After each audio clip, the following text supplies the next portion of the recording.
और कॉन्फिडेंस है कि अगला जो चुनाव होगा 24 में कि उसमें भी ऐसे ही रहेगा, उसमें ऐसे नहीं रहेगा। 50% उसमें जेसीओ ओआर हो जाएंगे। अगर अभी भी ये नहीं जागे तो इनकी मिनोरिटी हो जाएगी और जवान और वहाँ फिर उनके हिसाब से कानून अमेंडमेंट हो सकता है। क्या नाम हुआ सर अपना? हॉनरी सूबेदार मेजर सतपाल। कहाँ से आए हैं? अम्बाला से। ठीक है। ये जो विसंगतियां आप लोगों के साथ हैं, जो भी ओआरओपी है, एमएसपी है, डिसेबिलिटी पेंशन, तमाम तरह की जो भी विसंगतियां आप लोगों के साथ हैं, सबसे बड़ा हाथ या कौन जिम्मेदार है इन सब? इसके अंदर सर जो अफसरों का ने जवानों के साथ में जो हेरा फेरी की है, यानी कि 3% अफसर हैं, 97% जेसीओ ओआर हैं।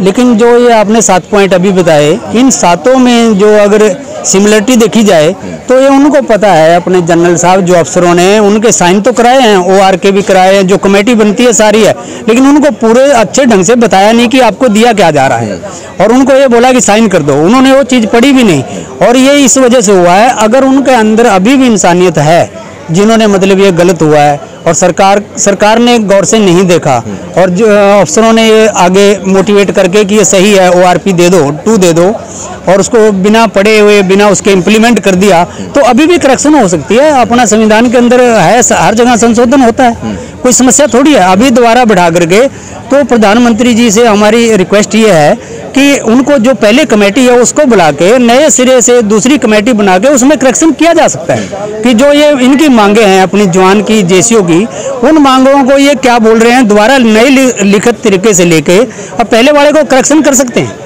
लेकिन क्यों नहीं करेक्शन कर रहे? 98 डे से यहाँ बैठे हैं, यानी कि एक वो बात होगी कि एक बंदा गुनाहगार है, वो अभी तक ये देख रहा है कि मेरा गुनाहगार छुप जाएगा, लेकिन गुनाहगार उसके छुपाएगा नहीं। जो उसने गुनाह किया है वो पब्लिश हो चुका है, और जितने ज़्यादा दिन बैठेगा उसका उतना बम्बार्डमेंट की माफी के किसी चीज़ को प्रेस करके रखते हैं, जब वो फटता है तो बहुत प्रेशर से फटता है। तो इसका ध्यान रखना चाहिए, जब ये फटेगा जितने ज़्यादा दिन होंगे उसका बम्बार्डमेंट उतना ज़्यादा होगा। कि जवानों से बात करनी चाहिए सरकार को, और उन अफसरों को मिलकर के दोबारा करेक्शन करनी चाहिए सारे पॉइंटों के ऊपर।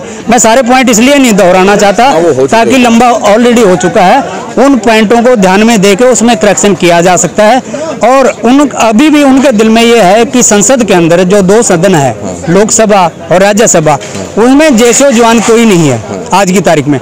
शायद उनके अंदर ये एक और कॉन्फिडेंस है कि अगला जो चुनाव होगा 24 में कि उसमें भी ऐसे ही रहेगा, उसमें ऐसे नहीं रहेगा।